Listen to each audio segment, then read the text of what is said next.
Like کر کے آگے شیئر ضرور کر دینا۔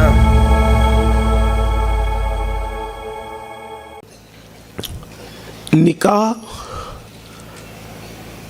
ہمارے مذہب میں مستقل ایک عبادت کی حیثیت رکھتا ہے،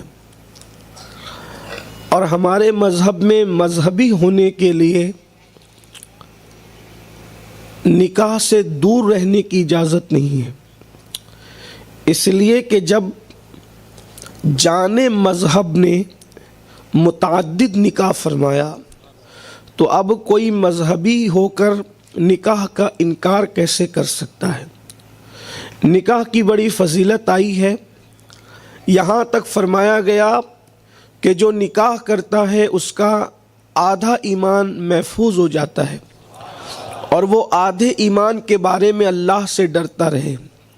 اس طرح کی بے شمار فضیلتیں بارہا آپ کے کانوں سے گزر چکی ہیں، لیکن آج جس پر گفتگو کرنے کا شرف حاصل کرنا ہے وہ یہ ہے کہ آج کی جو نئی جنریشن ہے، جو نئی نسل ہے، ان کی نگاہ نہ قرآن پر ہے، نہ حدیث پر، نہ دین پر ہے، نہ مذہب پر، نہ مسلک پر، بلکہ آج کے نئے لڑکے اور لڑکیاں ازدواجی زندگی گزارنے کے لیے یا تو کسی سیریل کو آئیڈیل بناتے ہیں یا تو کسی فلم کو آئیڈیل بناتے ہیں۔ نتیجہ یہ ہے کہ میاں بیوی کے تعلقات جیسے ہونے چاہیے اسلام میں جس نوعیت کے، اس طرح کے تعلقات بہت کم سے کم ہوتے جا رہے ہیں، بلکہ ہاتھوں کی مہندی بھی نہیں چھوٹتی اور زگزگ شروع ہو جاتی ہے۔ ہم تو ایسے بھی حالات سے واقف ہیں کہ پہلی رات میں ہی جدائی کے حالات پیدا ہو گئے، اور ایسا ہوا بھی کہ شادی کو 3 شب نہیں گزری تھی کہ بچی نے طلاق لے لی اور بچے کو طلاق دینی پڑی۔ یہ حالات ہے، صورتحال بڑی دردناک ہے۔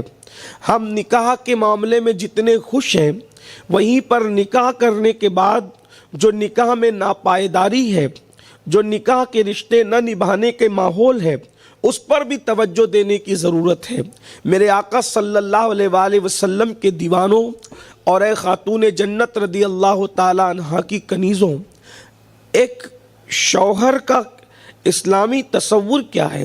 اسلام میں ایک شوہر کا کیا تصور ہے؟ ایک بیوی کا کیا تصور ہے؟ بہت خوبصورت ایک جملے میں قرآن نے بیان کیا، ہن لباس لکم وانتم لباس لہن، کہ شوہر بیوی کا لباس ہے اور بیوی شوہر کا۔ اس کا مطلب یہ ہے، نمبر 1، جو شریف لوگ ہیں، پہلی بات تو وہ بغیر لباس کے رہتے نہیں۔ اہل شرافت لباس کے بغیر نہیں رہتے، اور خاص بات یہ ہے کہ جو جتنا شریف ہوتا ہے اس کا لباس بھی اتنا ہی زیادہ پارسائی سے مزین ہوتا ہے۔ عام طور پہ آپ دیکھیں گے کہ آپ نے اوباش لڑکوں کو شارٹ کپڑے پہنتے دیکھا ہوگا، لیکن کبھی کسی باشرع عالم باعمل کو آپ نے شارٹ کپڑوں میں نہیں دیکھا ہوگا محفل میں۔ کیوں؟ اس لیے کہ شرافت جس کی جتنی زیادہ ہوگی وہ لباس کے معاملے میں اتنا ہی محتاط ہوگا۔ اندازہ فرمائیں، جو اتار دینے والا لباس ہے، جب مومن اس کے معاملے میں اتنا محتاط ہے، تو وہ لباس جس کو لائف آف پارٹنر بنایا گیا ہے، تو آخر اس کے بارے میں مومن کتنا محتاط ہوگا۔ عام طور پر آج شوہر بالخصوص مردوں کے حالات، لڑکوں کے حالات دیگر گوں ہیں۔ حالات یہ ہے کہ عورت کو انتہائی حقیر سمجھا جا رہا ہے، عورت کو انتہائی ذلیل سمجھا جا رہا ہے، عورت کو انتہائی رسوا ترین سمجھا جا رہا ہے۔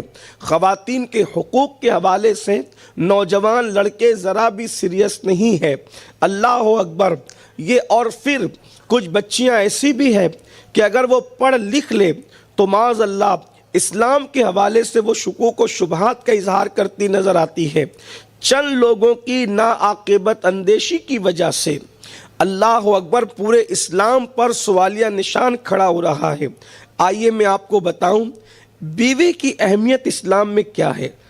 اللہ تبارک و تعالیٰ نے اس کو لباس کہا، لِتَسْكُنُوا إِلَيْهَا کہہ کر کے اس کو سکون قرار دیا، اور ساتھ ہی ساتھ اسلام میں عورت کی پیدائش کے حوالے سے یہ تصور دیا گیا کہ عورت کو اللہ نے انسان کی، مرد کی پسلی سے پیدا فرمایا۔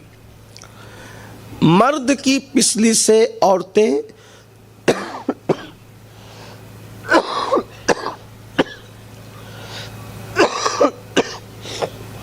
درشی پڑھ لیں۔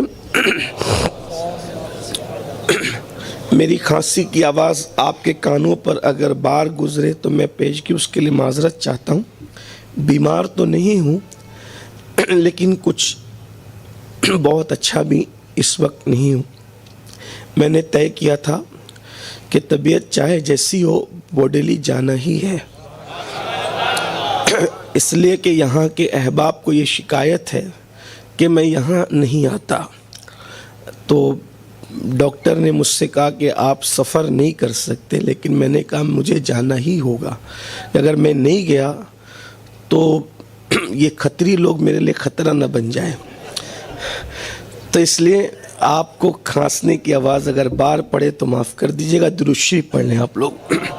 رب صلی وسلم دائماً ابدا علی حبیبک خیر الخلق کلہم صلاۃ و سلام علیک یا رسول اللہ صلی اللہ تعالیٰ علیہ وسلم۔ اس لیے میں آپ کے سامنے جو ہے بہت نارملی گفتگو کرنے کا آج شرف حاصل کروں گا۔ عام طور پہ جس طرح آپ مجھے سننے کے عادی ہیں، شاید میں آج اس طرح سے نہ عرض کر سکوں، اس لیے کہ کچھ بشری تقاضے بھی ہوتے ہیں۔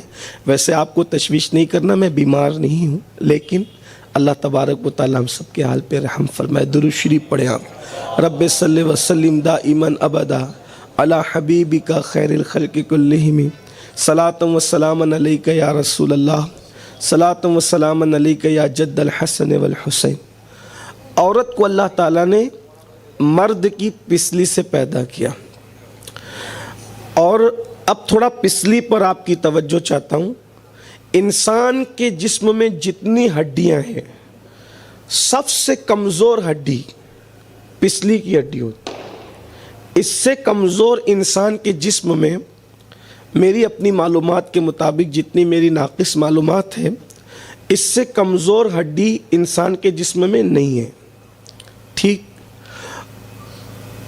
لیکن پسلی کمزور ہونے کے باوجود بھی انسان کے پورے جسم کا جو بادشاہ ہے، جسے دل کہتے ہیں، اتنی کمزور ہو کر بھی اگر دل کی کوئی حفاظت کرتا ہے تو وہ صرف پسلیاں کرتی ہے۔ غور فرمائیں، یعنی گویا کہ اشارہ دیا جا رہا ہے کہ دل کا محافظ اگر کوئی ہے تو وہ یہی نازک سی کمزور سی ہڈیاں ہیں۔